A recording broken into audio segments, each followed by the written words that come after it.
Hey guys, tonight we step quietly beyond the grand halls of medieval castles, past the heavy stone walls, the glowing torches, and the carefully staged ceremonies of royal life, because while medieval kings appeared powerful in public, their private lives were often far stranger than most people imagine, behind closed doors. These rulers followed routines shaped by fear, superstition, luxury, and isolation. Some slept surrounded by servants, some trusted almost no one around them, meals were tasted for poison. Letters were hidden away in locked chambers, and even simple moments of privacy were surprisingly rare. Royal life was not always glamorous. In many ways, it was deeply uncomfortable. And as the candles burned lower each evening, the world behind the crown became quieter, stranger, and far more human. Before we continue, take a moment to like the video. Subscribe if you enjoy these slow journeys through history. And let me know in the comments where you're listening from tonight. It's always comforting seeing people gathering here from around the world. Now, dim the lights, settle in comfortably, and let's gently explore the strange private lives of medieval kings. The medieval king rarely belonged to himself. From the moment dawn touched the towers of the castle, his life unfolded before watching eyes. Servants stirred the fires before he woke. Guards shifted in the corridors outside his chamber. Priests waited for morning prayer. Advisors prepared scrolls of complaints, taxes, marriages, and disputes. Even silence around a king was carefully organized. To ordinary people living beyond the castle walls, the king appeared almost mythical. They imagined him seated beneath banners of gold and crimson, speaking with absolute authority while musicians played softly nearby. His image traveled farther than he ever could. Painted shields carried his symbol into distant villages. Coins stamped with his face passed through muddy markets and quiet farms. Rumors about his wisdom or cruelty drifted across forests and rivers long before most subjects ever saw him. But the king understood something deeply unsettling.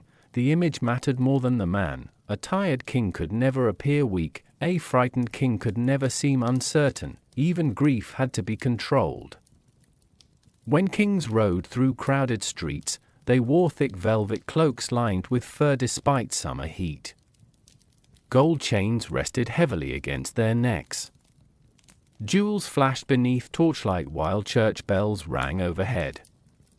Every movement was part of a performance designed to reassure the kingdom that power remained steady. Sometimes the king had barely slept, sometimes he was ill, sometimes he suspected betrayal from the very nobles smiling beside him, but the public could never know.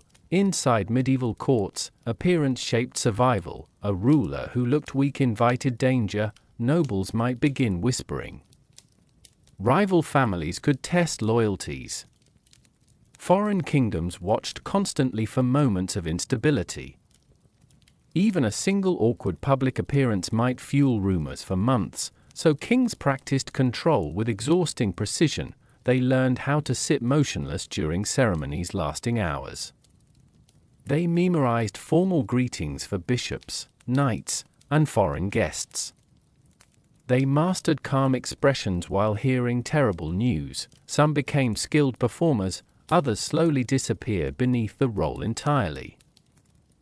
In the great halls of castles, long tables stretched beneath smoke-darkened beams while servants carried roasted meats through crowded rooms. The king sat elevated above everyone else, often beneath an embroidered canopy that separated him visually from the court below. People watched him constantly: how much he ate, who he spoke to, which noble received a smile, which servant was ignored. Even small gestures carried meaning. A king could accidentally create political tension simply by choosing one guest over another during dinner, and yet, despite the endless attention, many kings felt strangely invisible. The crown transformed them into symbols before they fully understood themselves as people. Some inherited kingdoms as children. Boys barely old enough to hold swords suddenly found themselves surrounded by advisors who bowed deeply while secretly competing for influence. Childhood vanished quickly in royal households. Every lesson prepared future kings to maintain authority. They learned Latin prayers before sunrise, studied military history beside candlelight, practiced signatures that would one day command armies, but almost no one taught them how to trust. Trust was dangerous inside palaces. The smiling servant pouring wine might secretly report conversations elsewhere. The noble praising loyalty could already be planning rebellion. Even family members sometimes became rivals, and beneath the polished rituals of royal life, fear moved quietly through the corridors. At night, after ceremonies ended and guests disappeared into shadowed chambers, kings sometimes stood alone beside narrow castle windows. Below them, villages rested peacefully beneath moonlight. Beyond the walls stretched forests dark enough to swallow entire roads. The king could hear distant dogs barking, the slow movement of guards changing positions, the hiss of torches trembling in cold air, and for a few brief moments, without crowds or ceremony, he was simply a man carrying the unbearable weight of appearing larger than human. The crown glittered beautifully in public, but behind the performance, beyond the applause and banners, a far stranger private world waited quietly in the dark, and soon we will step beyond those guarded doors. The castle rarely slept completely. Even after midnight, movement echoed softly through the stone corridors. A servant hurried down narrow stairs carrying fresh water. A guard adjusted his spear beside a doorway. Somewhere deeper within the fortress, cooks prepared bread long before dawn arrived. Behind the public grandeur of medieval kings existed a world filled not with elegance, but with constant activity, uncomfortable routines, and endless noise. Castles were designed for protection first. Comfort came later. Their towering walls impressed visitors from a distance, yet inside, many rooms felt dark, smoky, and unexpectedly cold. Tiny windows allowed little sunlight. Thick stone trapped dampness during winter. Tapestries hanging along the walls helped reduce drafts, but they could never fully remove the chill. Kings lived surrounded by luxury compared to ordinary villagers, yet luxury inside medieval castles still meant flickering candlelight, rough air, and the smell of smoke lingering almost everywhere. The royal chambers themselves were often crowded. Modern privacy barely existed. Servants entered constantly carrying clothing, food, messages, or firewood. Advisors requested urgent meetings at unpredictable hours. Priests appeared for prayer. Physicians arrived carrying strange herbal mixtures whenever illness spread through the castle. The king's private space belonged partly to the kingdom. Even moments of rest remained vulnerable to interruption. Behind the walls, the castle functioned like a small city. Blacksmiths repaired armor in noisy courtyards. Stable workers fed horses before sunrise. Messengers arrived breathless from distant roads carrying sealed letters coated with mud and rain. Nobles moved between chambers discussing alliances in hushed voices. Some castles housed hundreds of people at once, others held thousands during major gatherings, and within this crowded world, the king lived at the center of endless attention. The smells alone could overwhelm visitors. Fresh bread mixed with smoke from enormous fireplaces, wet wool cloaks dried near the flames, animals occupied nearby courtyards, perfumed oils attempted unsuccessfully to mask less pleasant odors drifting through narrow passages. During winter, many rooms remained dim. Despite large fires, flames crackled beneath giant chimneys while shadows trembled across carved wooden furniture. Wax candles burned slowly beside religious paintings and silver goblets. The air often carried the heavy scent of melted tallow. Outside the royal chambers, Guards remained alert day and night. Not every danger came from beyond the walls. Kings feared betrayal from within the castle itself. Doors were locked carefully. Trusted servants slept nearby. Sometimes hidden staircases allowed discreet movement through the fortress in case of emergency. A royal bedroom might connect secretly to additional chambers unknown to most guests. These hidden spaces created both security and paranoia. Every unfamiliar sound during the night could feel threatening. A footstep in the corridor, a whisper beyond a doorway, a letter arriving too late. Inside the castle, information moved almost as quickly as fear. Rumors spread from servant quarters to noble chambers before sunrise. News of illness, financial troubles, secret arguments, or political tension traveled invisibly through kitchens and hallways.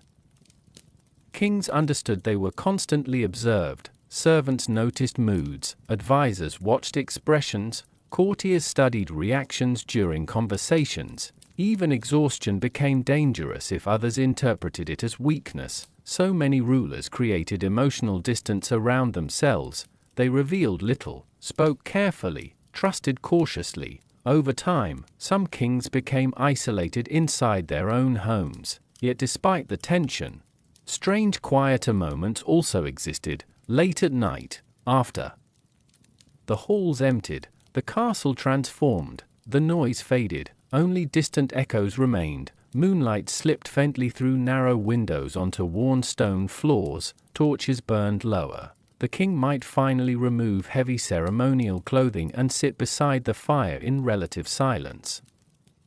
Sometimes musicians played softly in private chambers. Sometimes scribes read stories from ancient histories. Sometimes the king simply stared into the flames while winter winds pressed against the walls outside. Beyond the fortress, ordinary villagers imagined castles as places of endless beauty and comfort. But behind the walls, life often felt enclosed, restricted, carefully watched. The castle protected the king from enemies, while quietly imprisoning him within routines of power.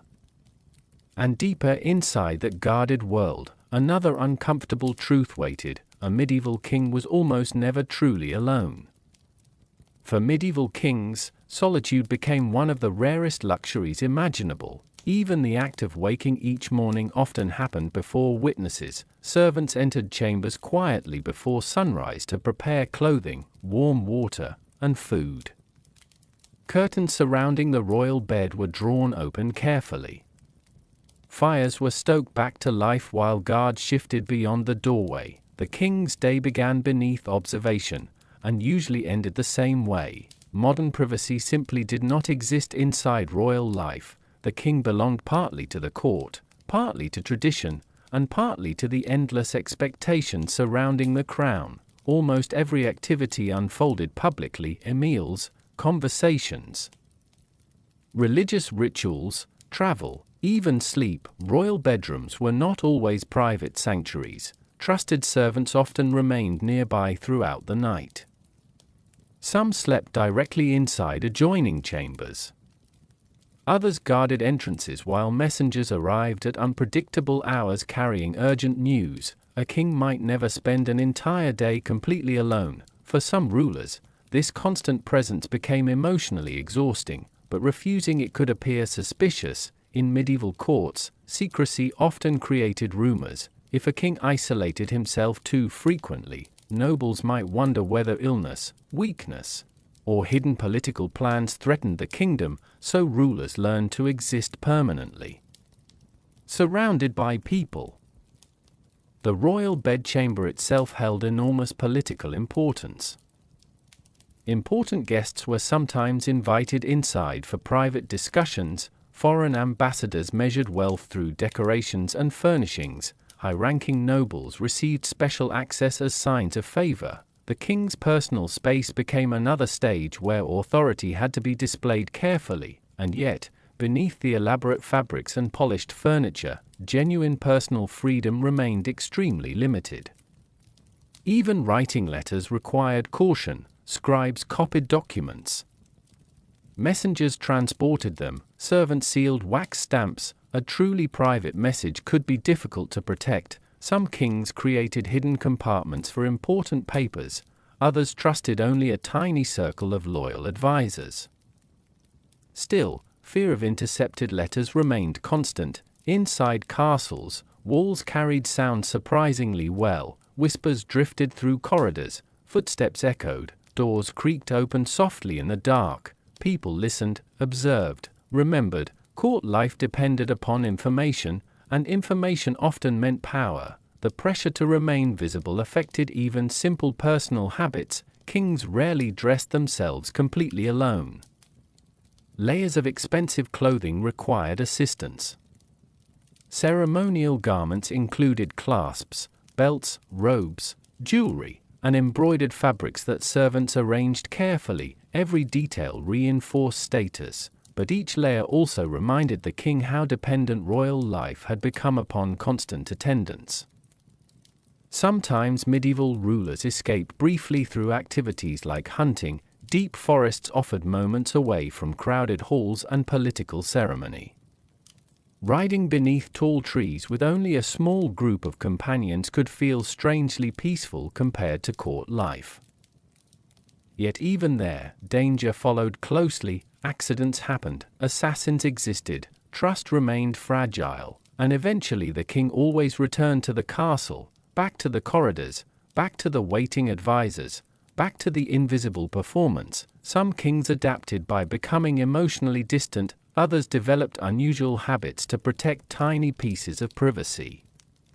A few held conversations while fountains splashed nearby to disguise their voices. Some walked castle halls late at night. When fewer people remained awake, others hid personal thoughts within coded letters or private journals, but true solitude remained almost impossible. Even grief unfolded publicly when family members died. Ceremonies surrounded mourning. Nobles observed reactions carefully. Religious rituals dictated behavior.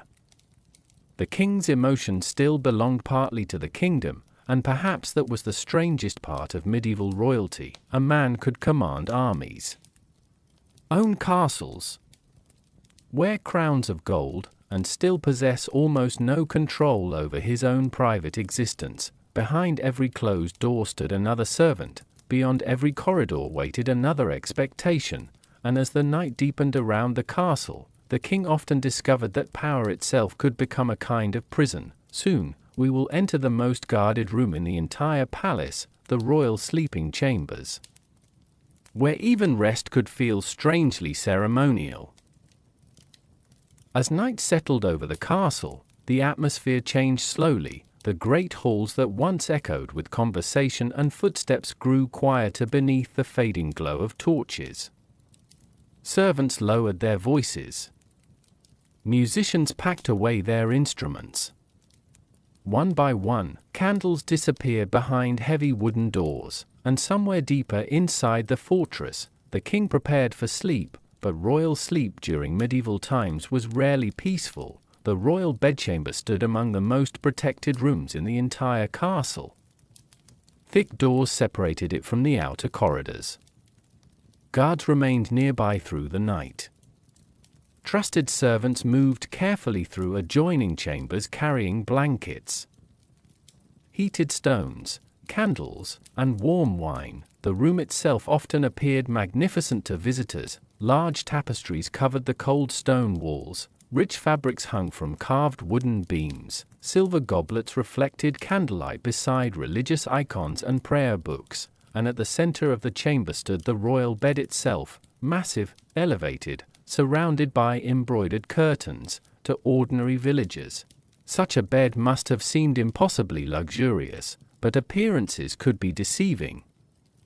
Despite the velvet drapery and golden thread, medieval beds were often uncomfortable by modern standards. Mattresses were stuffed with straw, feathers, wool, or rough animal hair. Over time they became uneven and heavy.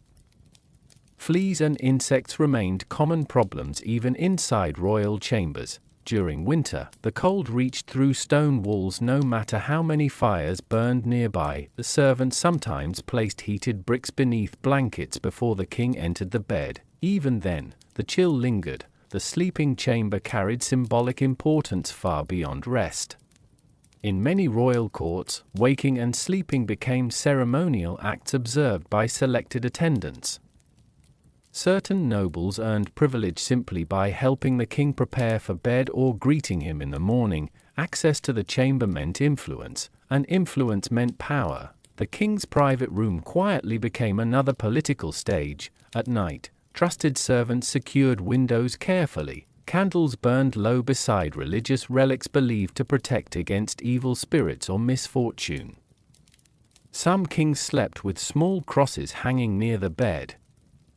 Others kept sacred objects beneath pillows or hidden within wooden chests. Darkness frightened many people during medieval times. The world beyond candlelight felt uncertain.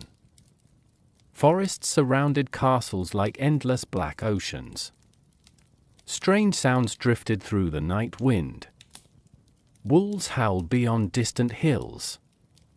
Storms rattled shutters unexpectedly, and inside the royal chamber, imagination often grew stronger after midnight. Some kings feared assassination while sleeping, others feared illness, some feared divine punishment for hidden sins. The mind became restless in darkness, particularly for rulers carrying endless burdens during daylight hours. Many kings did not sleep alone. Servants often remained nearby throughout the night in adjoining rooms.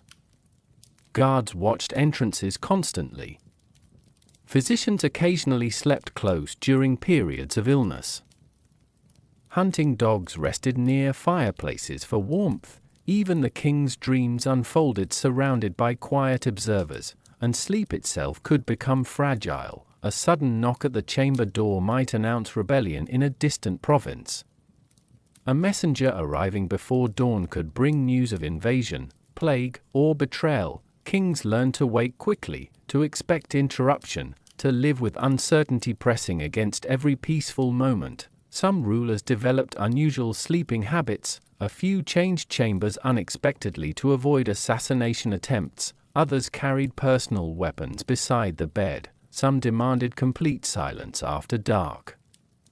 Others feared silence too deeply and preferred musicians or priests nearby until sleep arrived. Royal insomnia became surprisingly common, especially among aging kings. Long after the castle quieted, some rulers remained awake beside flickering candles, reviewing letters or staring silently into the fire.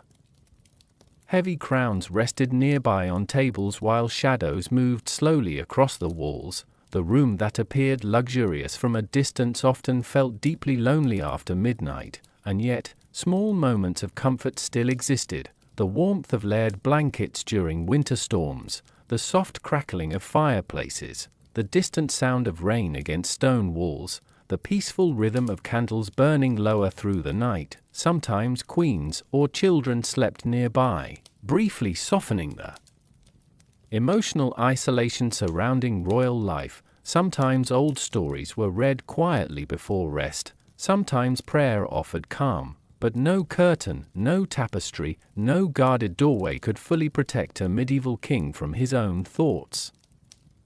Because once darkness settled over the castle, the performance of kingship faded briefly away, and beneath the heavy robes, beneath the ceremony, beneath the crown itself, there remained only a tired human being lying awake in candlelight, listening to the ancient fortress breathe around him. Tomorrow, the servants would return, the rituals would begin again, and the king would once more step back into the endless theater of power. Long before the king opened his eyes each morning, someone else was already awake. In the darkness before dawn, servants moved quietly through the castle carrying buckets of water, bundles of firewood, fresh linens, and trays of bread still warm from the ovens below. The corridors remained dim except for scattered torchlight reflecting softly against damp stone walls. The castle breathed through servants. Without them, royal life would have collapsed within a single day. Yet most people living beyond the palace gates rarely imagine just how many individuals surrounded a medieval king at nearly every hour of his life. Some servants maintained fireplaces, others prepared clothing. Some washed dishes endlessly in freezing water, others carried messages through dangerous winter roads between distant castles and towns. Entire armies of workers existed quietly behind royal comfort, and many of them remained nearly invisible. Inside the royal household, every task followed careful routines. Young attendants entered the king's chamber before sunrise to prepare the room for waking. Fires were rebuilt carefully after burning low through the night. Thick robes were laid out in precise order. Water for washing was heated over open flames nearby. Even silence became part of their work. Experienced servants learned how to move without drawing attention, how to lower their eyes, how to disappear into the background of royal life. But despite their quiet presence, servants noticed everything. They observed the king's moods before advisors did. They heard arguments through partially open doors. They recognized tension hidden beneath formal smiles during feasts and ceremonies. A frightened servant carrying wine through the great hall might overhear secrets capable of changing entire kingdoms, and this frightened many rulers. Kings depended heavily upon servants while simultaneously fearing the information they carried. Some servants became deeply trusted companions over many years. Others were watched constantly for signs of disloyalty. The relationship between kings and servants balanced uneasily between dependence and suspicion. During large royal feasts, the number of workers became astonishing. Cooks labored beside enormous fires deep into the night. Kitchen boys rushed across slippery floors carrying platters of roasted meat and steaming bread. Cupbearers poured wine carefully beneath the watchful eyes of guards who feared poisoning attempts. Musicians waited nearby for instructions. Stable workers remained awake tending horses long after noble guests had fallen asleep. While the king appeared calm at the center of the feast, an entire hidden world worked endlessly around him. The castle never truly rested. Even after midnight, servants continued their duties. Candles required replacement. Fires needed attention. Night guards requested food and warm drink. Messengers sometimes arrived unexpectedly from distant roads carrying urgent letters sealed with wax. A servant might be shaken awake at any hour and ordered to prepare rooms for sudden visitors.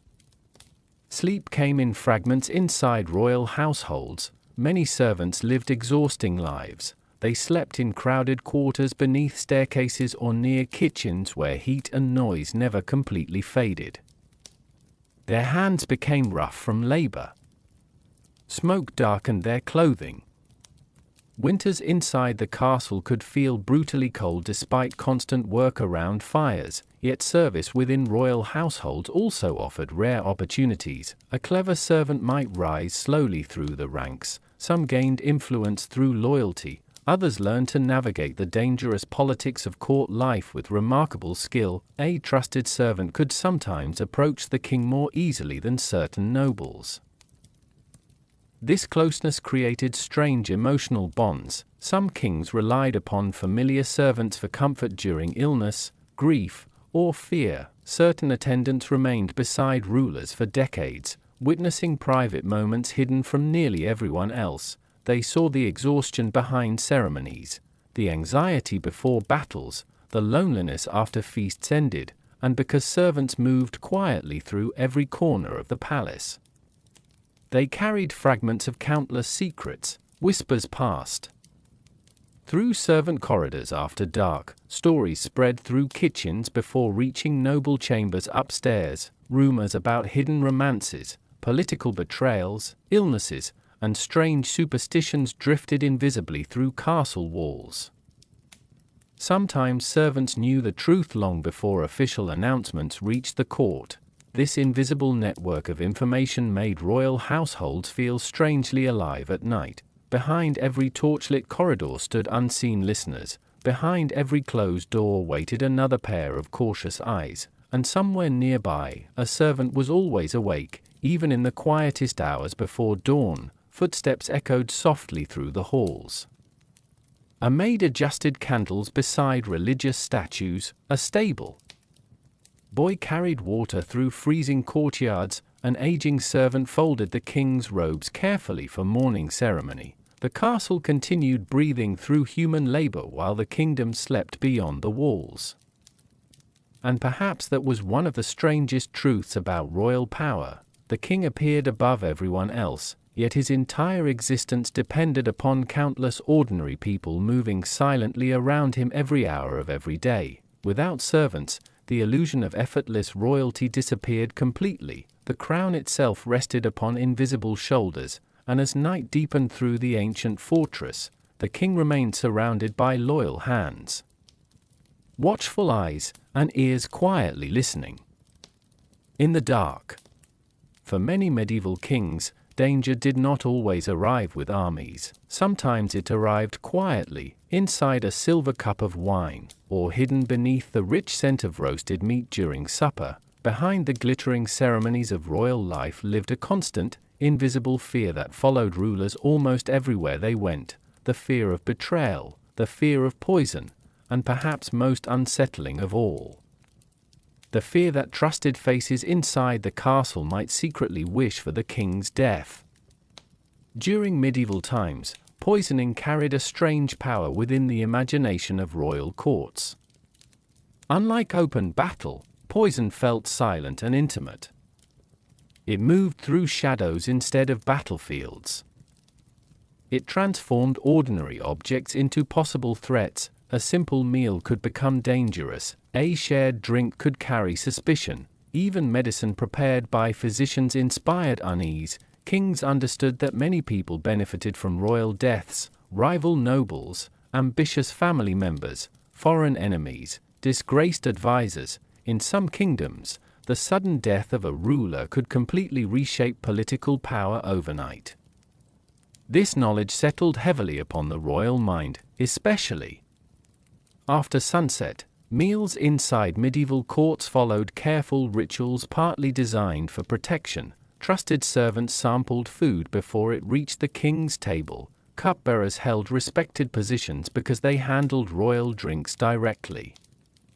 Certain kitchens remained heavily guarded. Ingredients were inspected carefully before major feasts. And still, fear lingered. A nervous glance during supper, an unfamiliar servant entering the hall, a bitter taste in wine. Tiny moments could quietly disturb an entire evening. Some kings became deeply suspicious over time. A few refused food prepared by unfamiliar cooks. Others carried personal utensils or demanded meals from trusted estates only. Certain rulers avoided eating publicly altogether unless absolutely necessary. Paranoia slowly shaped their routines, and medieval medicine often made matters worse. Physicians could not always explain illness clearly. Sudden fevers, weakness, or stomach pain might immediately inspire rumors of poisoning even when disease was the true cause. Inside castles, whispers spread quickly. If a noble collapsed during dinner, people noticed. If the king became ill after a feast, servants whispered through corridors before dawn. Rumors moved faster than truth in medieval courts. Some rulers trusted only a tiny inner circle. Even then, betrayal remained possible. History carried countless stories of trusted allies turning against kings when power, survival, or ambition demanded it. Brothers betrayed brothers. Advisors changed loyalties. Noble families shifted alliances quietly behind closed doors. Friendship inside royal courts rarely felt simple. Every conversation carried hidden calculations beneath polite words. At night, these fears often grew stronger. The castle corridors became quieter after midnight, but the king's thoughts rarely did. Candles flickered beside unfinished letters. Guards changed positions outside heavy chamber doors. Somewhere in the darkness, footsteps echoed faintly against stone, and the king wondered who among the court could truly be trusted. Many rulers slept lightly because of this fear. Weapons rested near the bedside. Doors were checked repeatedly before sleep. Trusted guards remained close through the night. A few kings secretly changed sleeping chambers without warning to confuse potential assassins. Others traveled constantly between castles to avoid predictable routines. Safety became a moving target, and despite all precautions, betrayal still happened. A smiling noble at supper might secretly negotiate with enemies elsewhere. A servant accepting coins quietly in hidden corridors could deliver dangerous information. Even family gatherings sometimes concealed political tension beneath warmth and ceremony. The crown created distance between kings and ordinary human. Trust to rule meant remaining uncertain, careful, watchful, yet fear of betrayal did not always appear dramatic. Sometimes it emerged slowly in quieter ways, a king reading a letter twice because the wording felt strange. A ruler studying expressions during conversation, a nervous pause before drinking wine offered by a guest. Small moments accumulated over years until suspicion became habit, and perhaps that was the cruelest part. Poison itself was terrifying, but the constant anticipation of betrayal slowly poisoned the mind as well. It transformed ordinary dinners into tense rituals. It turned loyal servants into possible threats. It made castles feel less like homes, and more like carefully guarded traps. Still, every evening the candles were lit again, the tables prepared, the goblets filled, music drifted softly through the halls while nobles smiled politely beneath banners and torchlight. Royal life continued performing its beauty, even while fear sat quietly beside the throne, and somewhere deep within the castle, as shadows stretched across the ancient walls, the king lifted another silver cup carefully toward his lips, never completely certain who might secretly be waiting for him not to wake again. In medieval courts, logic and superstition often lived side by side. Even the most powerful kings, men who commanded armies and ruled vast lands, sometimes placed deep trust in signs, omens, and unseen forces that modern minds would struggle to understand, because in medieval times, uncertainty was everywhere, and when uncertainty becomes too heavy, the human mind begins to search for patterns in anything it can find. Inside castles, superstition quietly shaped royal behavior. A sudden storm during a feast could be interpreted as divine displeasure. A bird flying into a window might be seen as a warning. A cracked mirror, an unusual dream, or even the way candle flames moved in the wind could carry meaning. For kings, nothing felt entirely random. Every event had the potential to be a message. Religious belief intensified this mindset. Most rulers deeply believed their power was granted by divine will, so naturally, they also believed that misfortune might signal spiritual imbalance. This made superstition feel less like fear and more like responsibility. Some kings refused to begin important decisions on certain days. Others avoided specific rooms in the castle after unsettling dreams. A few insisted on repeating prayers multiple times before major announcements. Even clothing could become part of superstition. A garment worn during a successful battle might be preserved and reused for future decisions. A ring or amulet gifted by a religious figure could be worn constantly for protection. Certain objects were believed to carry fortune itself. Inside the castle, servants quietly adapted to these beliefs. They learned which doors should not be opened during specific hours, which rooms required blessings before use, which objects must be handled with caution or ritual care. Even lighting candles could follow symbolic patterns depending on the king's mood or recent events. Dreams held special importance. Royal advisors often interpreted them carefully, searching for hidden meaning. A dream of fire might suggest war. A dream of drowning might indicate political instability. A dream of animals behaving strangely could be read as a warning about court betrayal. Whether these interpretations were accurate mattered less than the influence they held.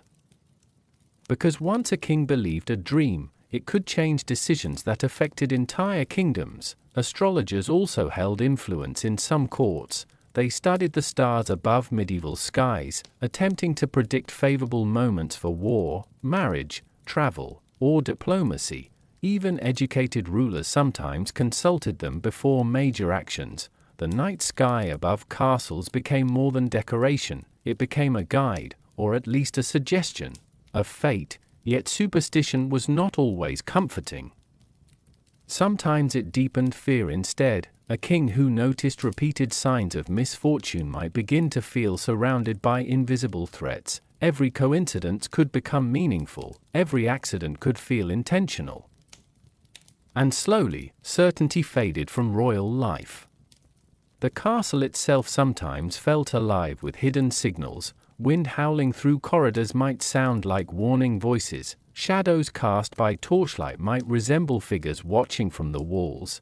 Even silence could feel suspicious after enough time spent under pressure. Servants and courtiers often adjusted their behavior accordingly. If the king became uneasy after a dream, the entire court might shift routines quietly. Ceremonies could be delayed.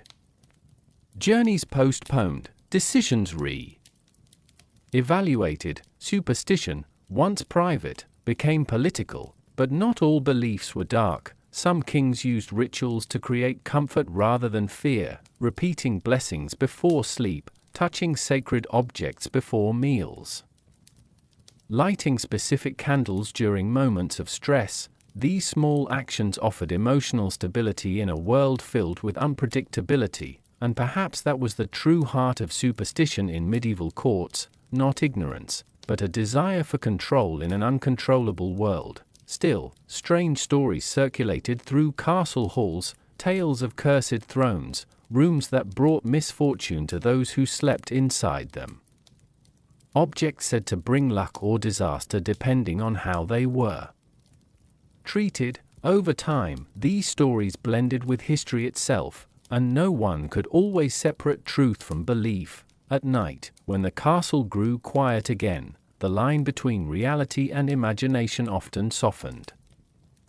A flickering candle could resemble movement, a distant sound could feel like an omen, a dream before dawn might linger longer than daylight, and for a medieval king, even sleep did not always offer escape from the weight of interpretation. Because in a world where everything might mean something, even silence itself could begin to speak. In medieval castles, a meal was never just a meal, it was ceremony, politics, and survival, all placed on the same wooden table beneath flickering candlelight. For a medieval king, eating in private was rare. Even when the doors were closed, the act of dining still carried the weight of observation, tradition, and hidden caution. Inside the great halls, long tables stretched beneath heavy timber beams. Banners of noble houses hung like silent witnesses from the walls. The smell of roasted meat, bread, and spiced wine filled the air, mixing with smoke drifting slowly upward into the darkness above. But behind this grandeur lay a carefully controlled system. Before any dish reached the king, it passed through multiple hands. Servants prepared it, others carried it, trusted officials often observed it, and in many courts, someone tasted it first, not because the food was unclean, but because fear demanded certainty. The king's dining table was often slightly elevated, separating him visually from others. This small distance reinforced authority while also subtly isolating him. Even when surrounded by nobles, he remained apart. Meals were structured with precision, certain dishes arrived in specific order, certain cups were filled at exact moments, even silence during parts of the meal carried meaning. Conversation itself was controlled, laughter could be measured. Topics often avoided politics and less carefully permitted, because a casual remark at the dining table could echo through the entire kingdom by morning. Some meals were public displays of power. Foreign ambassadors were invited to witness royal abundance. Tables overflowed with food not only for nourishment, but for demonstration. A king who appeared well-fed and surrounded by wealth was a king who appeared stable, but not every meal was public. There were moments, rare and carefully protected, when kings dined in smaller, quieter chambers. Even then, servants remained nearby. Even then, trust was never absolute. In these private dining rooms, Candlelight replaced grand chandeliers. The atmosphere softened slightly. Voices lowered. The rigid structure of court ceremony loosened just enough to allow a moment of human presence, yet even here, ritual remained, napkins folded in specific ways, goblets placed in exact positions, courses served in deliberate rhythm. Food itself was often heavily spiced.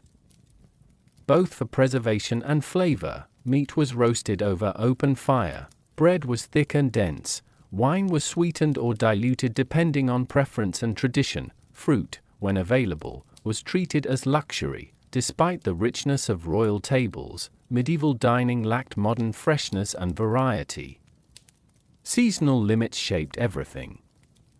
Winter meals were especially heavy and preserved, and still, the king rarely ate without thought, because food was never fully separated from fear. Even in peaceful moments, suspicion lingered quietly in the background, a dish arriving slightly different from expected, a servant acting unusually nervous, a cup filled by unfamiliar hands. Small details could disturb the mind of a ruler accustomed to danger. Outside the dining chambers, the castle continued moving. Messengers arrived during meals carrying urgent letters. Guards changed shifts silently along corridors. Servants waited patiently for signals to clear or replace dishes. The king's time never fully belonged to himself. Even eating was part of governance. During winter evenings, private meals sometimes became the only quiet moment in the entire day. Fires crackled softly in hearths. Shadows stretched gently across stone walls. Outside, wind pressed against the castle like an endless whisper. Inside, the king might sit briefly in stillness between courses, listening to the rhythm of the fortress around him. But even that silence carried weight, because silence in a medieval court was never truly empty. It was watched, measured, remembered, and when meals finally ended, servants moved quickly to clear the tables. Leftover food was removed. Silverware was counted.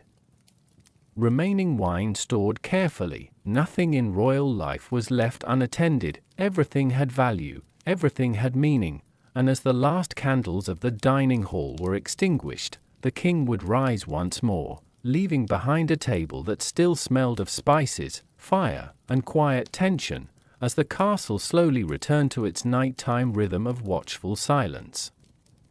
In medieval castles, cleanliness was never a simple private habit. It was shaped by belief, tradition, climate, and the constant struggle between comfort and practicality inside stone walls that held the cold like memory itself. For a medieval king, bathing was not always a daily routine. In fact, in many periods of medieval times, bathing was infrequent, carefully arranged, and sometimes treated almost like a ceremonial event rather than a simple act of washing. Water had to be heated, carried, prepared, and controlled. Inside the castle, servants worked for hours just to create a bath suitable for royalty. Large wooden tubs were brought into chambers or bathing rooms. Buckets of water were heated over open fires and poured carefully into containers until the temperature became acceptable. Steam would rise slowly into the air, mixing with smoke from nearby torches and hearths. Even the atmosphere of bathing felt heavy and textured. The king would enter the bathing space accompanied by attendants. Privacy was still limited. Servants remained nearby to assist with clothing, towels, and cleaning oils. In some courts, even bathing carried elements of ritual order, where the process followed strict sequences of preparation and completion. Herbs and scented oils were sometimes added to water. Lavender, rosemary, and other strong-smelling plants were used not only for fragrance but also because many believed they could purify the body or protect against illness. Medical understanding in medieval times was limited, so hygiene and medicine often overlapped. Physicians sometimes advised bathing for certain conditions, while at other times warning against it during illness or cold seasons. This contradiction reflected the uncertainty of the age. For kings, bathing was also tied to status. A royal bath was more elaborate than that of ordinary people. Better materials. Warmer rooms. More attendants. More carefully prepared water. Yet even luxury could not fully remove discomfort. Stone castles remained cold for most of the year, drafts moved through corridors, water cooled quickly, and long bathing rituals could become exhausting rather than relaxing. Despite this, bathing chambers were often designed with surprising beauty, arched ceilings, carved stone, occasional decorative elements reflecting religious or symbolic meaning. Soft light from candles or small windows created a calm, almost dreamlike atmosphere. Inside otherwise harsh buildings, during bathing, kings often experience rare moments of physical vulnerability, without armor, without ceremonial clothing, without the weight of symbols that defined their public identity. For brief periods, they were simply human bodies in warm water, surrounded by steam and silence, yet even this vulnerability was not entirely private. Servants remained present, assisting, observing, ensuring safety. In medieval courts, even personal care was structured through hierarchy and trust. Bathing could also become social in certain contexts. Some royal baths were shared or used in the presence of select courtiers during discussions or informal gatherings. Though this practice varied widely across regions and time periods, it reflected how differently privacy was understood in medieval life compared to modern expectations. After bathing, the king's body was treated with care. Drying cloths were applied, oils might be used on the skin, clean garments were prepared immediately. Clothing itself was heavy, layered, and often elaborate, requiring assistants to wear correctly. Bathing did not simply end with water, it transitioned into another stage of preparation for court life. Hair, beard, and hands were carefully tended. Perfumed oils sometimes helped mask the lingering smells of smoke from castle fires, because inside medieval castles, smoke was everywhere, from kitchens, from hearths. From constant burning fires needed for warmth and cooking, hygiene was not only about washing the body, it was about surviving an environment that constantly produced dirt, soot, and dampness. Even the best-kept royal chambers could not fully escape this reality. Outside the bathing rooms, the castle continued its rhythm. Guards patrolled corridors, servants carried water back and forth, nobles waited for audiences, and life under the crown continued without pause. Bathing, like everything else in royal life, had to fit within a system that never stopped moving. In winter, bathing became even more complicated. Cold air made transitions difficult, hot water cooled quickly, illness risk increased. As a result, baths were sometimes delayed or carefully shortened depending on conditions. Still, despite all limitations, these moments of warmth offered rare relief, a pause from armor, from ceremony, from the endless weight of rule. For a short time, the king could sit in silence surrounded by steam and flickering candlelight, hearing only the distant sounds of the castle beyond the walls, water gently moving, fire quietly burning, stone holding everything in place. And then, when the ritual ended, the world of the court returned once again. Robes replaced water, crown replaced silence, and the king stepped back into the carefully constructed image of power, carrying with him the faint memory of warmth that could never fully last in a fortress built of stone and expectation. Power, in medieval times, did not always feel like strength. Sometimes, it felt like distance. As a medieval king grew more powerful, something subtle began to change around him. The number of people increased, the ceremonies became larger, the halls became louder with voices offering praise, advice, or requests, and yet, the man inside the crown often became more alone. Isolation did not arrive suddenly, it formed slowly, shaped by layers of duty, fear, and expectation. Every conversation carried weight, every decision affected lives across the kingdom, every mistake could echo for years. So the king learned to think carefully before speaking, to pause before trusting, to observe before reacting. Over time, this caution created a quiet barrier between him and everyone else. Even in crowded rooms, he stood apart. During council meetings, nobles spoke freely among themselves, but their words changed when addressing the king. In feasts, laughter filled the hall, but it often felt directed rather than shared. In ceremonies, everyone watched him, but few truly saw him as a person. He became a symbol first, and a human second. Inside the castle, rooms filled with movement and sound could still feel strangely empty for the ruler at its center. Servants entered and exited constantly, advisors presented endless problems, messengers arrived with urgent news from distant regions, and yet, none of these interactions offered true simplicity. Everything carried consequence, everything required awareness of rank, loyalty, and hidden intention. Even family relationships were affected. Marriage within royal courts was often political. Children were future alliances, relatives could become rivals, trust inside bloodlines was not always guaranteed, so emotional distance became a form of protection. Some kings learned to hide their thoughts behind controlled expressions. Others spoke in carefully measured phrases, avoiding anything that might be misunderstood. Over time, this constant restraint shaped personality itself. Silence became safer than honesty. Observation became more valuable than openness. At night, isolation felt even stronger.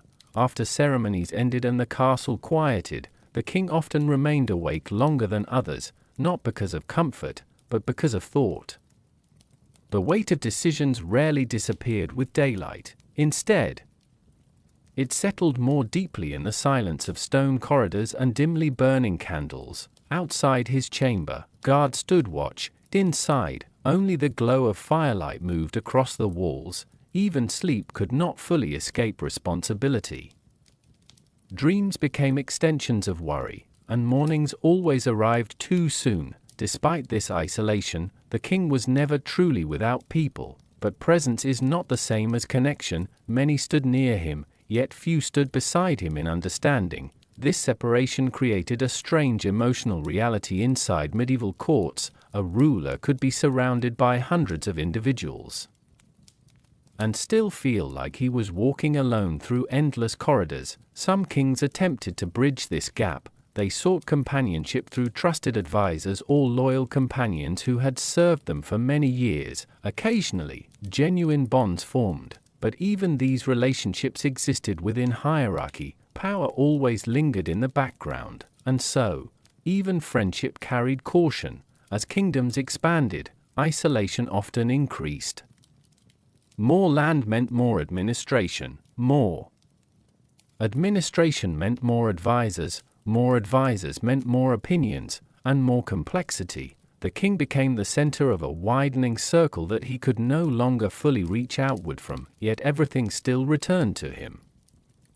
Every dispute, every conflict, every request for judgment, everything eventually reached the throne, and the throne, though carved from wood, stone, or gold, could feel heavier than any physical object. There were moments, rare and quiet, when a king might look out from a castle window and see the world beyond, villages moving slowly, forests stretching into the distance, rivers reflecting pale light, life continuing without ceremony. In those moments, the contrast was clear. Outside the castle, life flowed naturally. Inside, everything revolved around structure, duty, and expectation. This awareness deepened the sense of separation, not just from people, but from ordinary existence itself. And yet, despite all of this, the king could not step away. Power was not something easily removed. It followed him through every corridor. It sat beside him at every meal. It waited outside every door. So isolation became not just a feeling, but a condition of rule, a quiet, constant companion to authority. And as the night deepened through medieval castles, the king remained awake once more, listening to the distant movement of his own kingdom.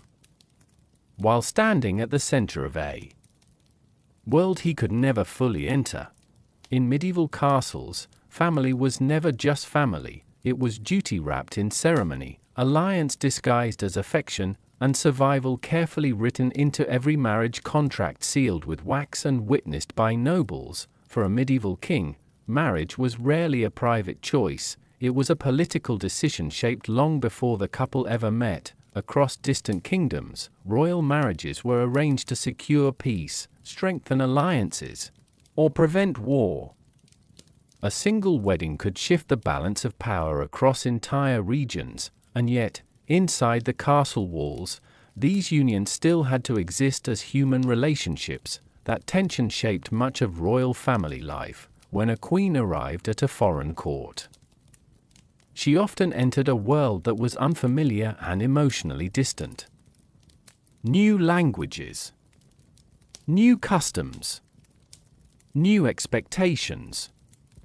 Even the layout of the castle itself could feel disorienting. She was surrounded by people, yet deeply aware that trust had to be earned carefully. The king, too, experienced this shift. A marriage might bring companionship, but it also introduced new political complexities inside the palace. Every gesture between husband and wife could be observed, interpreted, and discussed by courtiers. Even silence between them could carry meaning. Royal children added another layer of responsibility. They were not only heirs, but living symbols of continuity from the moment of birth. Their lives were shaped by expectation. Educators, priests, and advisors all played roles in their upbringing. Lessons began early: language, history, religion, etiquette, and the understanding that their future would never fully belong to them alone. Inside the castle, family moments were often interrupted by duty. A private conversation could be paused for a council meeting. A shared meal could be observed by attendants. Even moments of affection were often surrounded by witnesses. Privacy remained rare, yet within these limitations, small human connections still existed. A shared glance between king and queen during a quiet evening, a child resting near a fireplace while the castle winds moved outside, a brief moment of laughter during a meal before ceremony resumed. These fragments of warmth stood out precisely because they were so rare, but the weight of duty was always present beneath them. The king's role as ruler never fully disappeared, even inside his own household. Decisions about marriages of children were not emotional alone, they were strategic. Future alliances were planned years in advance. Political balance depended on family structure. Even grief followed protocol. When royal family members died, ceremonies dictated how mourning should appear in public. Nobles observed behavior carefully. Religious rituals shaped expression.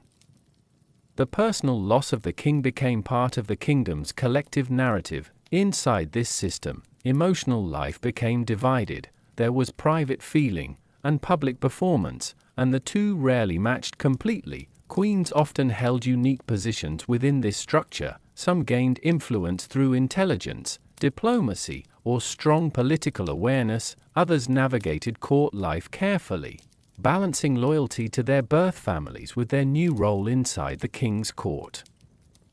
In many cases, queens became powerful figures behind the scenes, not always visible, but deeply involved in political and social networks within the castle. Still, their lives were also constrained by expectation. Appearance mattered, behavior mattered, and every action could be interpreted politically. Children raised in royal environments learned early that attention followed them constantly. Nurses, tutors, guards, and servants all remained nearby at almost every hour.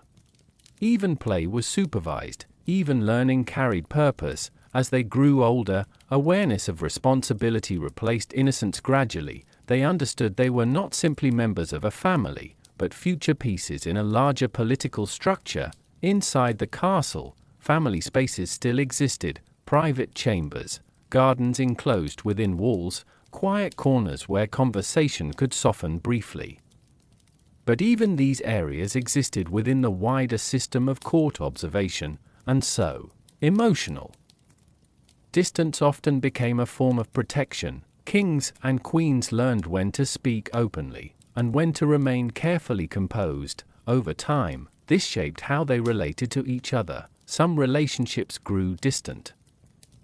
Others developed quiet understanding built through shared experience rather than constant expression, because in a life where everything was observed, meaning often lived in what was not said. As night fell over the castle once again, families separated into their chambers, children were guided to rest, courtiers withdrew, and the royal household returned to its rhythm of silence and duty, but behind closed doors, beneath candlelight and heavy stone walls.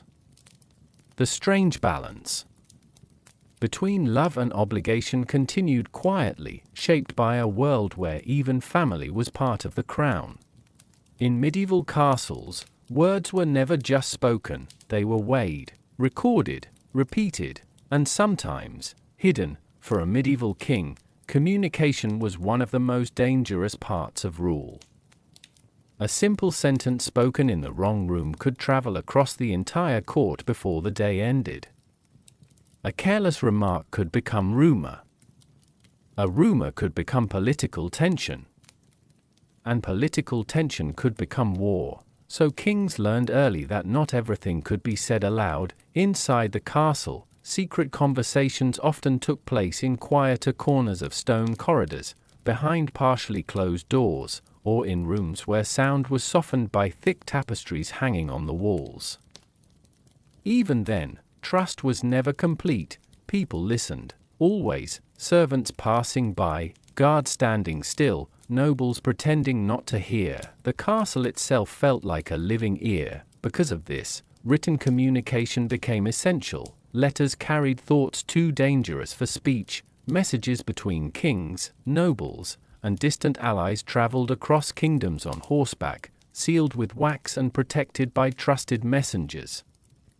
But even letters were not fully safe. They could be intercepted, copied, altered, or simply lost in transit, so secrecy required layers. Kings sometimes used codes or carefully chosen phrasing that only certain advisors could fully understand.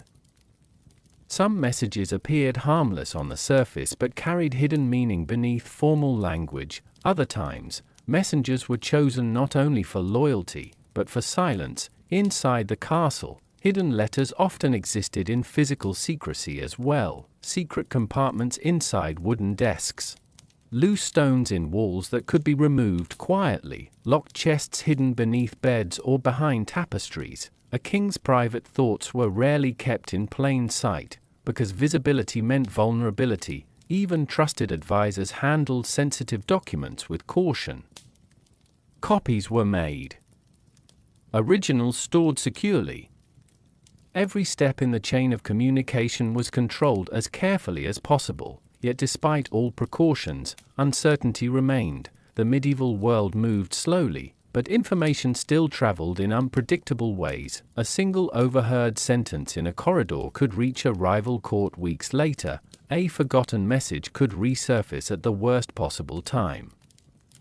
A misinterpreted letter could change alliances, and so silence often became safer than speech. Many kings preferred written correspondence over direct conversation for this reason. It allowed time for thought, control over phrasing, distance from immediate reaction, but it also introduced its own risks. Because written words lasted longer than spoken ones, they could be found, preserved, used later. Inside royal chambers, the act of reading a letter could be as tense as receiving news from a battlefield. A sealed envelope arriving at night might stop conversation in an entire room. Servants would wait silently, candles would burn lower, and the king would break the wax seal slowly, knowing that whatever lay inside could alter the course of decisions already in motion. Sometimes the contents were political, sometimes personal, sometimes warnings, sometimes betrayals,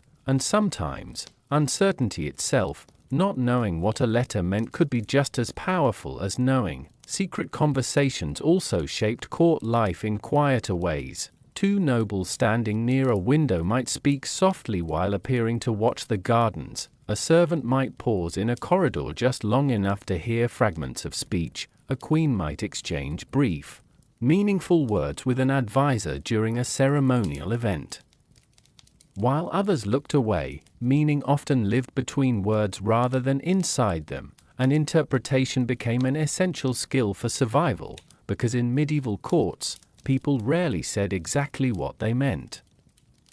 And rarely meant exactly what they said. Even friendship required caution. A kind remark could be politeness or strategy. A private meeting could be loyalty or manipulation. Nothing remained entirely simple. At night, hidden letters became even more significant. When the castle quieted and only torchlight remained along corridors, couriers sometimes moved quickly through shadowed passageways carrying sealed messages to secure rooms.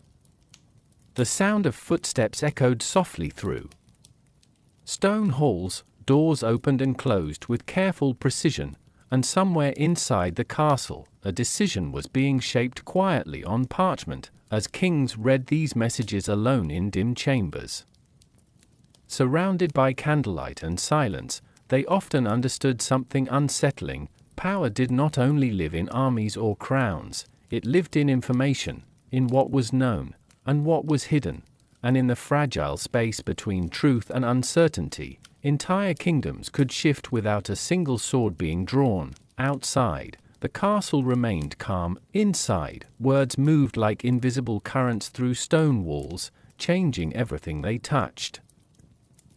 When night finally settled over a medieval castle, the world did not become silent immediately. Instead, it softened. The harsh sounds of labor faded into distance, the corridors grew quieter, and the heavy atmosphere of duty slowly loosened its grip on the stone walls. For a medieval king, the evening hours often carried a different kind of life, not the life of ceremony or politics, but brief moments of relief.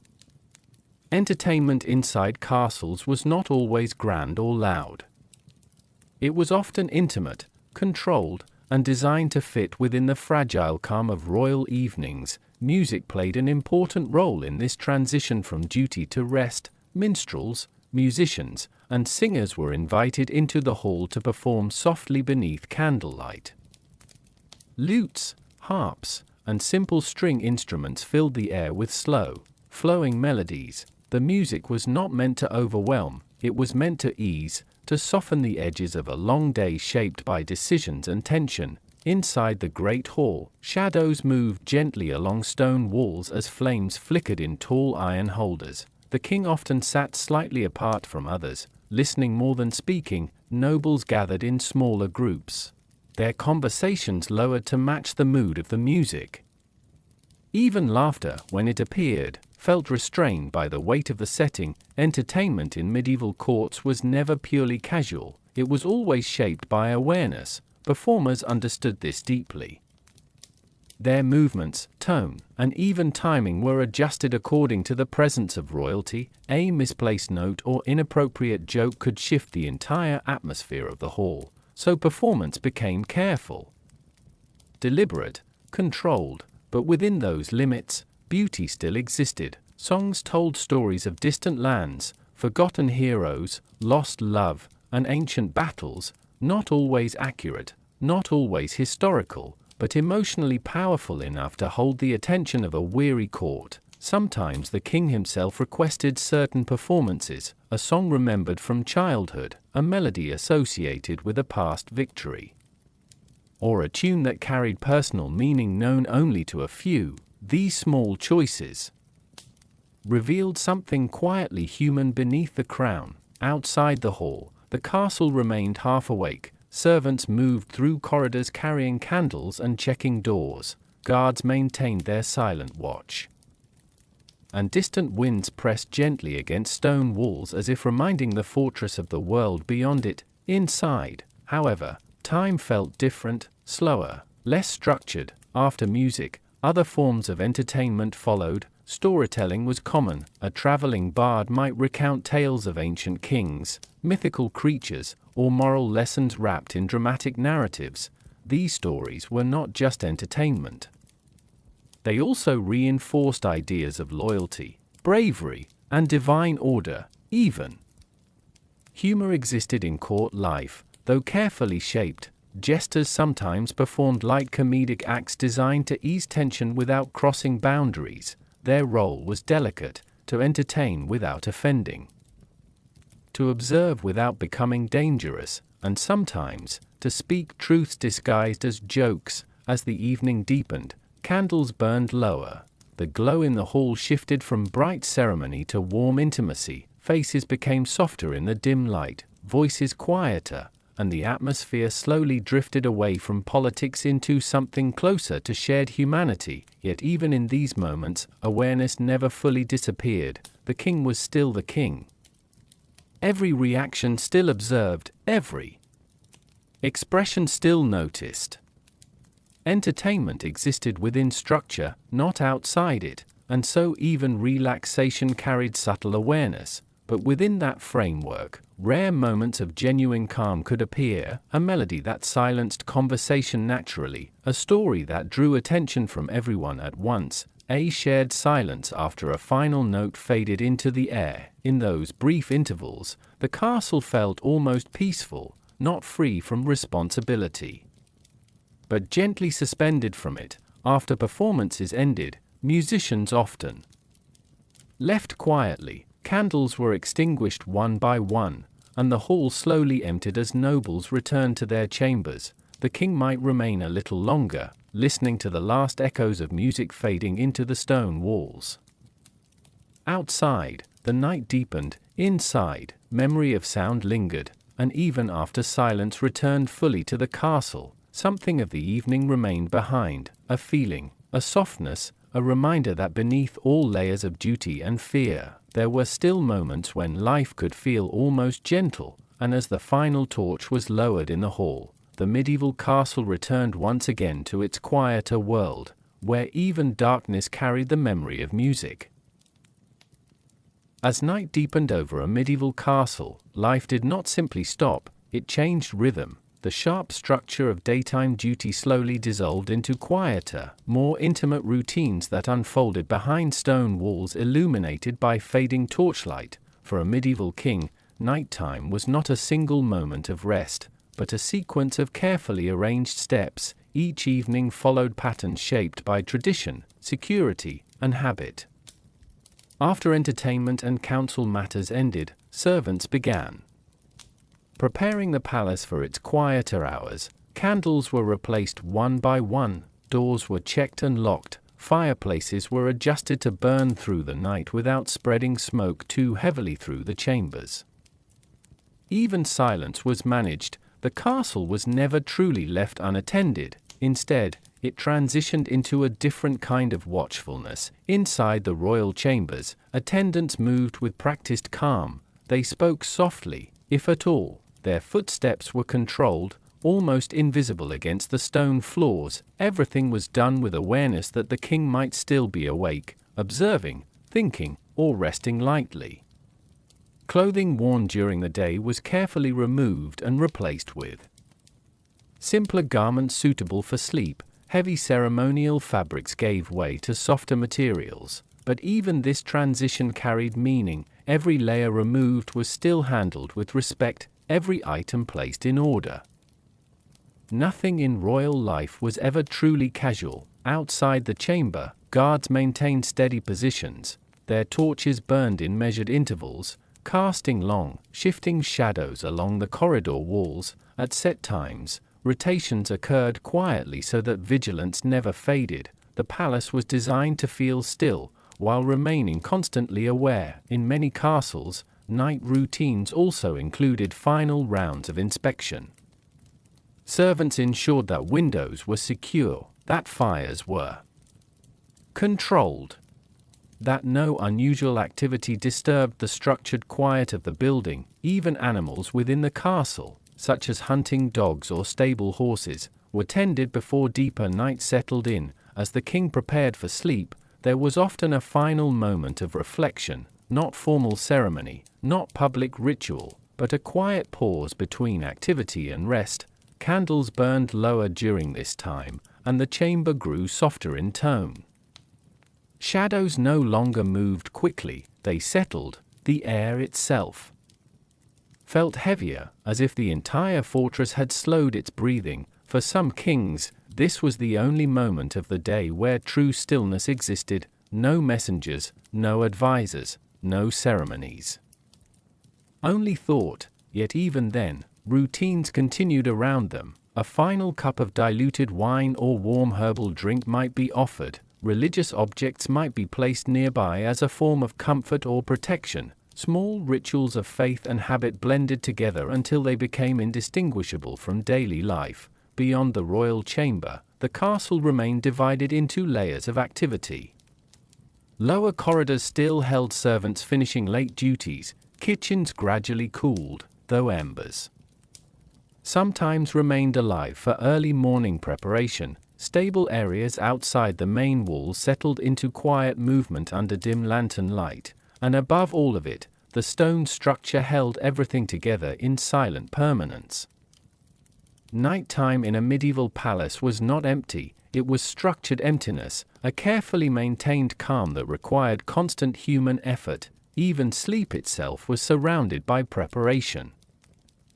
Beds were checked, curtains adjusted, heat sources stabilized, nothing was left to chance, and once the king finally lay down, surrounded by soft fabric and flickering candlelight, the routines did not fully stop, they simply moved into observation. Guards continued their silent presence outside, servants remained within reach if needed, and the castle itself, thick with stone and history, enclosed everything in a steady, unmoving frame. Yet despite all of this structure, night still created distance. The sounds of the day disappeared, the halls grew longer in silence, time felt less divided, and in that quiet space between waking and sleep, thoughts often became clearer.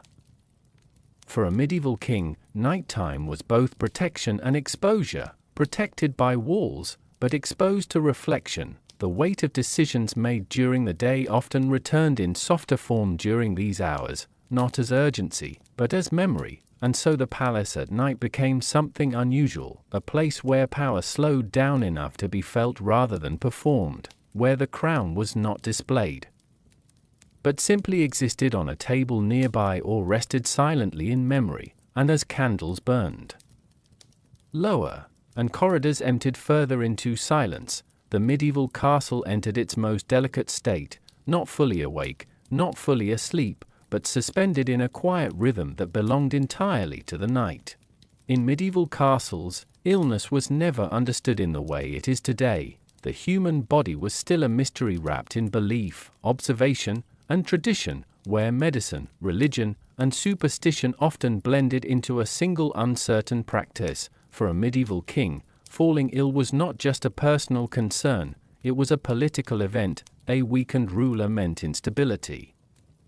And instability could travel quickly through a kingdom like wildfire through dry fields, so when sickness appeared inside the palace, everything changed. Physicians were summoned immediately. They arrived carrying leather satchels filled with herbs, powders, oils, and strange instruments made of iron or bronze.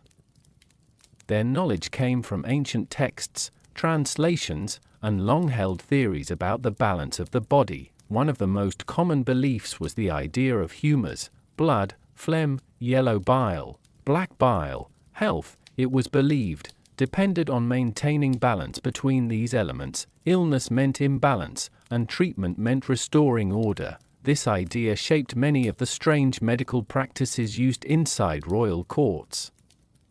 If a king had a fever, bloodletting might be recommended. If he felt weak, warming herbs or heavy spices could be prescribed. If he suffered from stomach pain, mixtures of crushed plants and bitter liquids might be prepared. None of this was guaranteed to work, but it was carefully practiced with confidence rooted in tradition. Inside the castle, treatment rooms were often dim and quiet. Candles burned steadily, thick curtains reduced drafts, servants moved carefully to avoid disturbing the patient. Even sound was controlled, because recovery, in medieval belief, required calm surroundings. Physicians would examine the king with serious attention. They studied pulse, skin color, and breathing patterns. They asked questions about dreams, food, and emotional state. Even urine was sometimes inspected in glass containers to interpret internal conditions. Everything had meaning, even things that modern science would consider unrelated. In some cases, treatments became physically intense. Bloodletting involved removing small amounts of blood from the body using controlled methods. It was believed to release harmful imbalance, though it often weakened the patient further. Other treatments involved applying heated cups to the skin, creating suction marks thought to draw out illness. Herbal remedies were widely used. Some were calming, others extremely bitter. Many came from distant regions and were expensive to obtain, especially within royal courts. Religious healing also played a role. Prayers were offered alongside medical treatment. Blessings were requested. Relics were sometimes brought into the chamber to provide spiritual protection. Illness, in medieval understanding, was not purely physical. It was connected to divine will, moral condition, and cosmic balance, so healing had to address all of these layers at once. For kings, illness created a strange shift in court behavior. Normal routines paused, advisors waited silently outside chambers, courtiers spoke in lowered voices. The entire castle adjusted itself around the condition of one person. And in those moments, the illusion of constant strength disappeared. Inside the chamber, the king might lie still while physicians worked around him. The atmosphere was heavy but controlled, every movement deliberate, every decision cautious. Even hope was measured carefully, because outcomes were uncertain. Some treatments helped, others did not. And sometimes recovery came without clear explanation at all. During long illnesses, time inside the castle felt different. Days blended together. Candles were replaced repeatedly. Windows were opened or closed depending on weather and belief. Herbs were burned to purify air, and visitors came and went with strict permission. The king, usually surrounded by authority, became temporarily dependent. This reversal of roles created an unusual emotional atmosphere within the palace. Servants who normally obeyed now provided constant care. Physicians held significant influence during treatment periods. Even nobles waited for updates rather than giving orders. Yet despite this vulnerability, royal identity remained intact. The crown was never removed entirely from responsibility. Even illness was treated as part of kingship, because the health of the ruler was tied to the stability of the realm. As recovery slowly arrived, or sometimes failed to arrive, the castle adjusted once again. Routines resumed. Council meetings returned. Ceremonies restarted, but something subtle often remained afterward. A quieter awareness of human fragility beneath the structure of power. Because even the strongest kings, those surrounded by guards, wealth, and ceremony, were still subject to the same fragile body that all humans carried, and in the quiet aftermath of illness. As the castle slowly returned to its usual rhythm, the memory of weakness lingered softly in the walls, like a reminder that even power could be interrupted by something as simple and as uncertain as the body itself. In medieval castles, not all entertainment was meant for public eyes. Beyond the grand halls, beyond the ceremonial performances, there existed quieter forms of amusement reserved only for the most private corners of royal life. For a medieval king, entertainment was not always about spectacle. Sometimes, it was about escape. Inside closed chambers, away from court observers, the atmosphere changed entirely. Candles replaced chandeliers, voices lowered, and the rigid structure of court. Life softened just enough to allow moments of informal enjoyment. Music still played a role, but differently now. Instead of large performances in the Great Hall, small groups of musicians might be invited into private rooms. A single lute, a soft flute, a quiet voice singing without ceremony. The music felt closer, less formal, almost personal. These moments were not recorded in official court records. They existed in memory rather than documentation. Some kings preferred storytelling in these private settings, not the grand tales told in halls, but shorter, more intimate narratives shared by trusted companions or traveling performers. Stories about strange travelers, forgotten towns, or humorous misfortunes offered brief relief from constant responsibility. Laughter in these rooms was different too, less controlled, more natural. For a short time, the king was not a symbol of power observed by dozens of eyes. He was simply a person in a room, reacting freely without ceremony. Games were also part of private entertainment. Board games made of carved wood or stone were common among nobles. Strategic games that required patience, planning, and sometimes deception reflected the same mental skills used in governance itself. Even recreation mirrored rule. Dice games existed as well, though often viewed with mixed attitudes depending on region and belief. Some considered them harmless diversion, others saw them as risky or improper. Inside private chambers, however, such judgment softened. Because what happened behind closed doors did not always follow public expectations.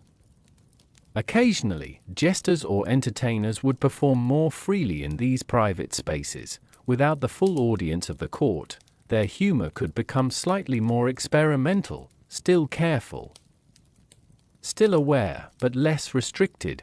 The absence of a large audience changed everything. Even silence felt different in these rooms. Less formal, more human, yet even in privacy, awareness remained. Servants still moved quietly outside. Guards still stood nearby. The castle never fully disappeared, even when it felt distant. For the king, private entertainment offered something rare, a temporary release from observation, from expectation, from the constant awareness of being watched. But it never lasted long. Eventually, duty always returned. A knock on the door, a message delivered by a servant, a reminder of unfinished decisions waiting in other chambers, and just like that, the private moment would gently dissolve back into structure.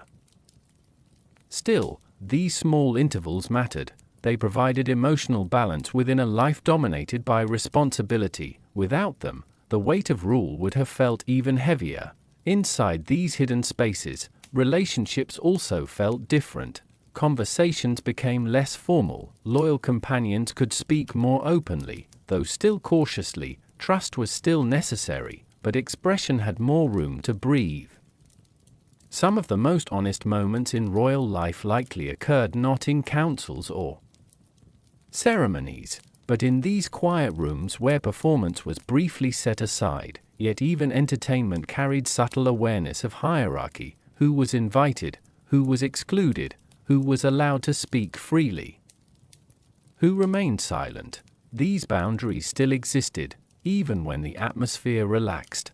The castle itself seemed to understand this duality. Stone walls that echoed loudly during ceremonies could feel strangely soft during private gatherings. Torchlight flickered in gentler patterns. Shadows moved slowly instead of sharply. Time itself seemed less structured in these enclosed spaces, and yet, beyond the doors, the world remained unchanged. Courtiers continued their routines. Messengers continued their journeys. The kingdom continued its movement under the crown, so private entertainment became a kind of pause, not an escape from reality, but a brief, carefully contained interruption of it. And when these moments ended, as they always did, the king would step back into the larger halls of the castle, where silence was no longer personal, but political once again. In medieval castles, not all relationships were visible on the surface. Behind ceremony, duty, and carefully controlled court appearances, there existed quieter emotional connections that rarely appeared in official records. For a medieval king, relationships were always complicated. Some were political, some were diplomatic, and some existed in a space between loyalty and emotion that was never openly acknowledged. Inside the palace, people lived extremely close to one another. Months turned into years within the same stone walls. The same faces appeared every morning in corridors. The same voices echoed during meals and councils. In such an environment, human connection naturally formed in unexpected ways.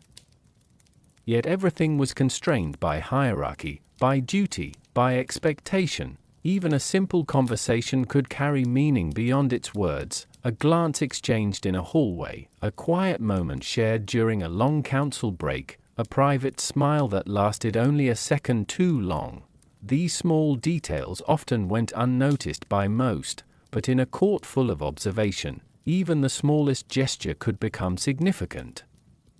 Some relationships remained purely political on the surface while carrying deeper layers beneath. Trust between a king and a long-serving advisor, for example, could evolve over years into something closer to emotional reliance, not friendship in the modern sense, but something shaped by shared pressure, secrecy, and responsibility. Similarly, queens and ladies-in-waiting often formed strong bonds within the inner spaces of the castle. These relationships provided emotional support in an environment where formal roles could feel isolating.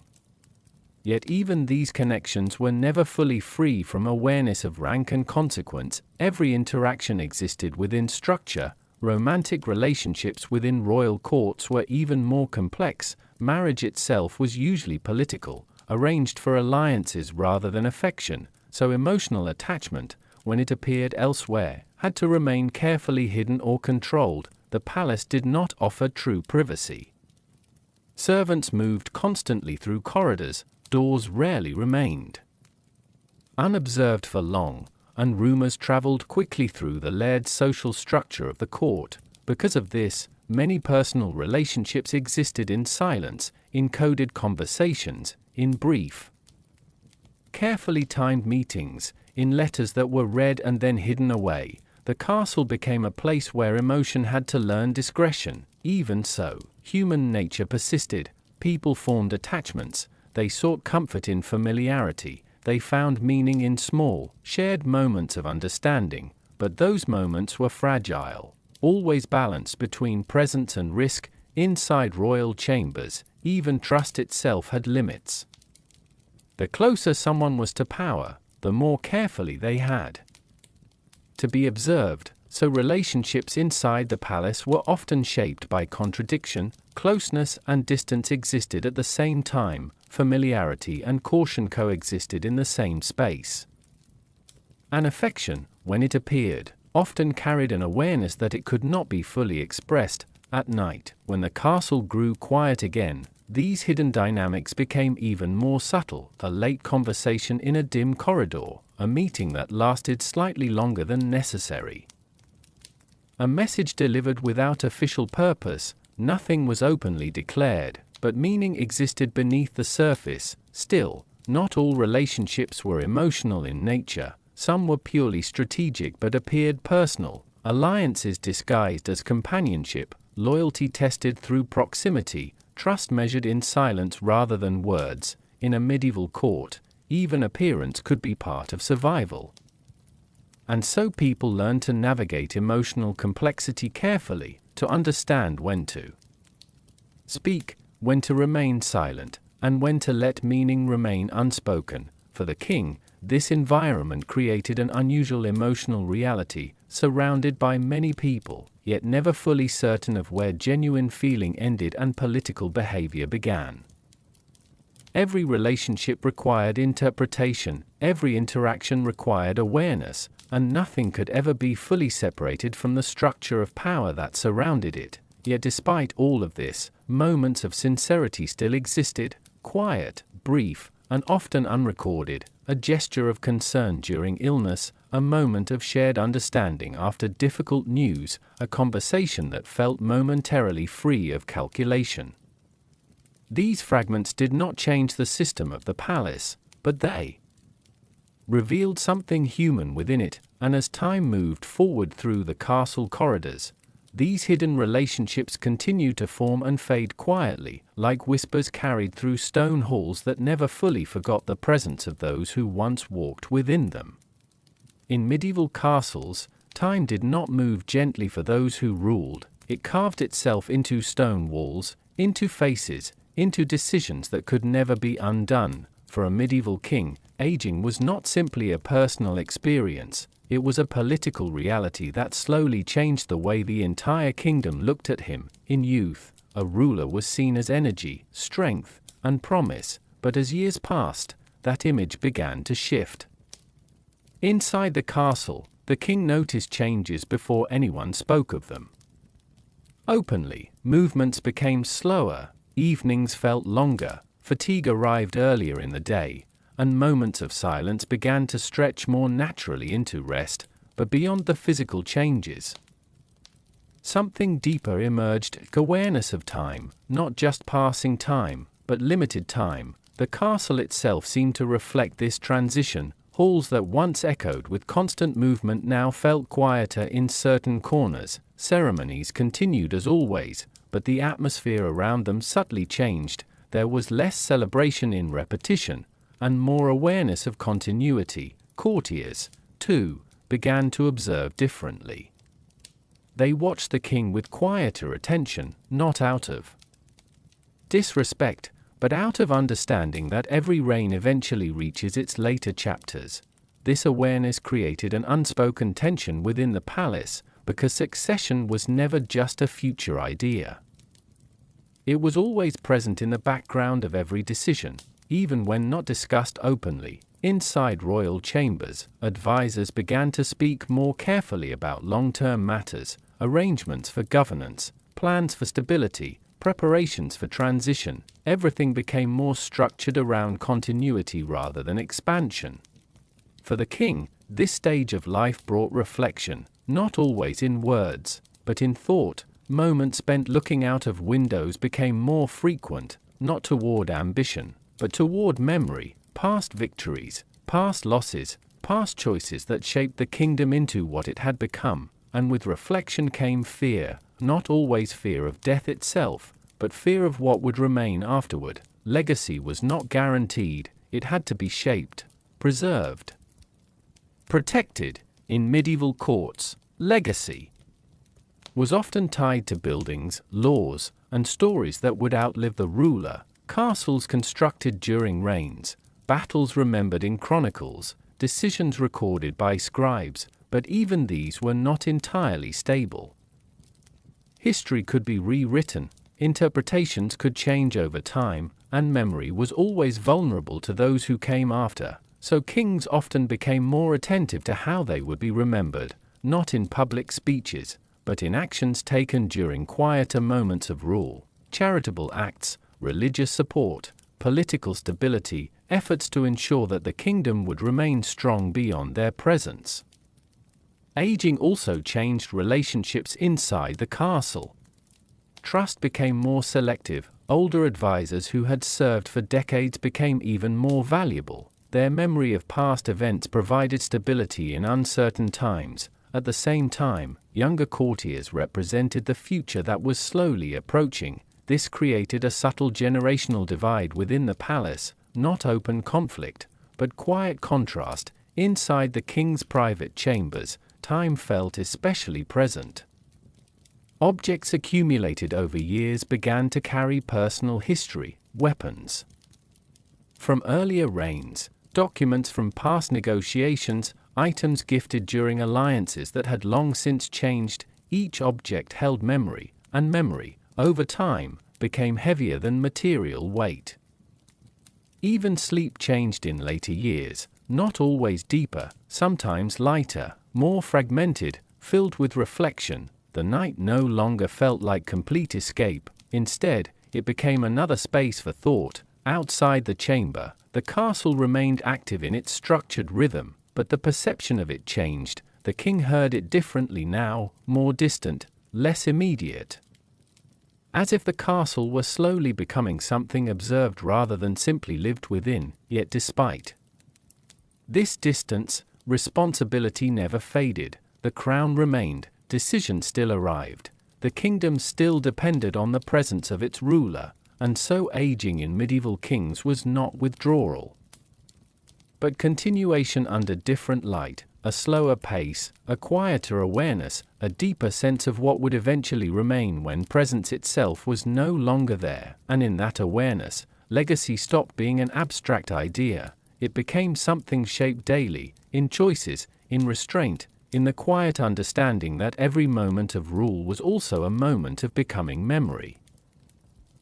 In medieval castles, truth was never the only thing that mattered. Sometimes, what people believed to be true carried more power than reality itself, and in royal courts, belief often traveled through something far less stable than fact. Whispers. For a medieval king, whispers were everywhere. They lived in corridors, between conversations, inside glances that lasted a second too long, and in the silence that followed words that were never fully explained.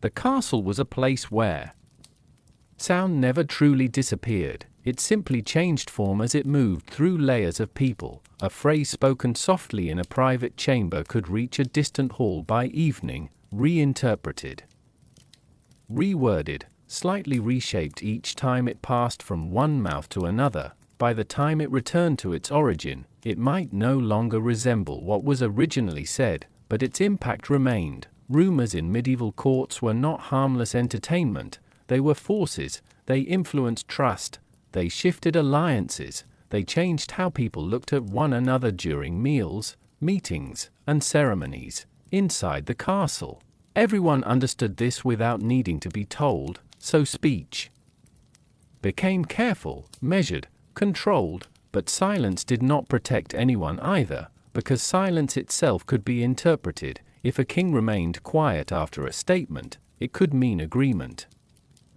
or suspicion, or strategy. Meaning was never fixed, it moved depending on who was listening. Servants were often the unseen carriers of information. Not intentionally always, but simply by existing within every space of the castle, they moved between rooms that others could not freely enter. They heard fragments of conversations while performing daily tasks, and those fragments, once shared later in quieter moments, became stories. Stories became rumors, and rumors became court knowledge. Nobles, too, participated in this system, carefully, strategically. Sometimes spreading information to test reactions, sometimes to protect themselves, sometimes to influence decisions without appearing directly involved. In such an environment, secrecy and publicity constantly overlapped. Even official announcements were analyzed for hidden meaning. Tone mattered, timing mattered, even the messenger delivering a message could affect how it was interpreted. Inside royal chambers, the king was rarely fully isolated from this flow. Even if he tried to separate himself from it, rumors still reached him, through advisors, through letters, through subtle shifts in behavior among those around him. A changed tone in conversation, a hesitation before answering, a glance exchanged between two courtiers.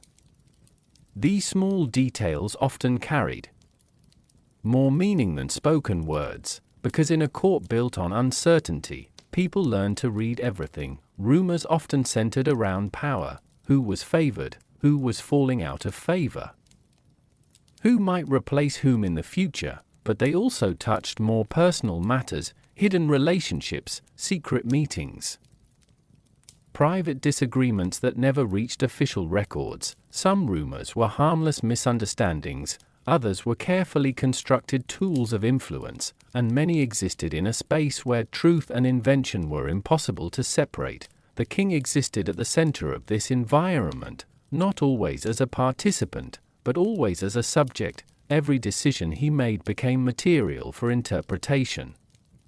Every absence from a meeting became meaningful, every delay in response became suspicious to someone. This constant visibility created a strange pressure. Even private actions could become public narratives. Inside the castle, whispers sometimes gathered in specific spaces, near staircases, at the edges of courtyards, behind partially open doors during large gatherings.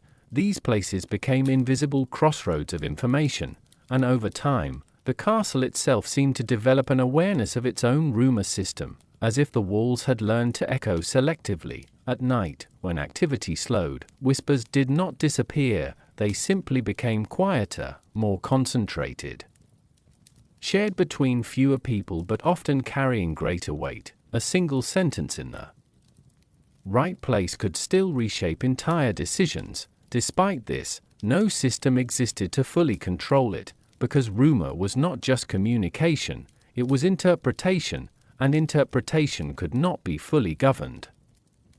For the king, this created a permanent layer of uncertainty. Even trusted advisors had to be considered carefully. Even loyal servants existed within a larger web of shifting information. Trust was never absolute, only relative, and so court life became a balance between awareness and restraint, between speaking enough to govern, and saying little enough to remain protected, as the castle settled into nighttime silence once again. Whispers softened into distant echoes, but they did not disappear, they remained inside the structure of the palace itself. In medieval castles, where stone walls held centuries of memory, and torchlight flickered against banners that had witnessed generations of kings rise and fall, there came a quiet understanding that everything eventually changed, even power, even crowns, even the men who once believed they would shape history forever. For a medieval king, the final years of rule often did not arrive with drama, they arrived slowly, in softer mornings, in longer silences, in the gradual realization that the world around him was no longer responding with the same urgency as before. Courtiers still bowed, servants still obeyed, the castle still functioned with precision, but something beneath it all had shifted. Time no longer felt like an ally of expansion, but a reminder of limits. The king, once the center of every decision, began to notice subtle changes in atmosphere. Conversations paused slightly longer before addressing him. Advisors spoke more cautiously, as if measuring not just words but expectations. Even movements within the court carried a different rhythm, less reactive, more anticipatory of what would come next, not rebellion, not disrespect, just the natural gravity of time. Moving forward, inside the castle chambers, memories accumulated quietly. Objects from earlier reigns remained in place, old letters stored in chests, seals from long-past alliances, weapons that had not been used in years but still carried symbolic weight. Every item was a fragment of a life that had stretched across decades. And now, those fragments felt closer than ever. At night, when the castle was silent, reflection became unavoidable, not in the form of speeches or declarations, but in thought. The king would sit in dim candlelight, listening to the faint sounds of wind moving through stone corridors. The same walls that once echoed with urgency now held a deeper kind of quiet, not emptiness, but completion. He would think of decisions made long ago. Some that brought stability, some that brought conflict, some whose consequences still moved through the kingdom in ways no one could fully trace. In medieval life, legacy was never abstract, it was visible, in architecture, in laws, in stories spoken by those who had never met the ruler himself. And yet, even that legacy felt fragile, because memory changes as it is passed forward. What is honored in one generation may be questioned in the next. What is feared may later be forgotten. Inside the castle, younger courtiers now moved with more confidence. Their world was already forming beyond the boundaries of the current reign. They spoke of future alliances, future reforms, future directions, not out of disrespect, but inevitability. And the king, observing this, understood something that could not be avoided. No rule is permanent, not because it is weak, but because time continues regardless of power. Still, within that understanding, there was no simple sadness, only clarity. The castle remained, the kingdom remained, life continued in its layered, complex rhythm, and the king had been part of that rhythm for a long stretch of time, a single lifetime, expanded across decisions that shaped thousands of others. That realization carried both weight and quiet dignity. In earlier years, power had felt like movement, expansion, control, direction, but at the end, it felt more like observation, watching the world continue beyond oneself. Not detached, but no longer central, And perhaps that was the final truth of medieval kingship, that behind all ceremony, all fear, all superstition, all isolation, there remained a single human being trying to understand the meaning of a life lived at the center of everything, yet never fully belonging to any of it. As dawn approached over the castle one final time in this reflection, soft light began to spread across stone towers and quiet courtyards. The kingdom slowly awakened, as it always had, and somewhere inside the walls, a king sat in silence, not as a symbol, not as a legend, but as a man who had lived long enough to see power become memory, and memory become history.